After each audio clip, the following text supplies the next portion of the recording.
रावलपिंडी के मुख्तलिफ इलाकों में पुलिस ने रात गए पीटीआई रहनुमाओं और कारकुनों की गिरफ्तारी के लिए छापे मारे। 7 कारकुनों को हिरासत में ले लिया गया। रावलपिंडी पुलिस ने रात गए पीटीआई रहनुमा राजा बशारत, साबिक एमपीए वहीद कासिम, आरिफ अब्बासी, राशिद हफीज, शहरियार रियाज के घर छापे मारे।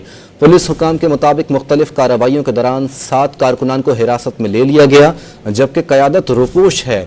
पुलिस की जानिब से वाज़ेह किया गया कि रावलपिंडी में दफ़ा 144 नाफिज है, एहतजाज या रैली की इजाज़त नहीं। SCO कॉन्फ्रेंस के पेश नज़र रावलपिंडी में सिक्योरिटी हाई अलर्ट है। रावलपिंडी के मुख्तलिफ इलाकों में पुलिस ने रात गए पीटीआई रहनुमाओं और कारकुनों की गिरफ्तारी के लिए छापे मारे। 7 कारकुनों को हिरासत में ले लिया गया।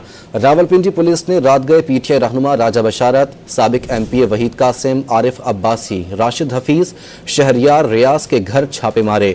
पुलिस हुकाम के मुताबिक मुख्तलिफ कार्रवाइयों के दौरान 7 कारकुनान को हिरासत में ले लिया गया, जबकि क़यादत रुपोश है।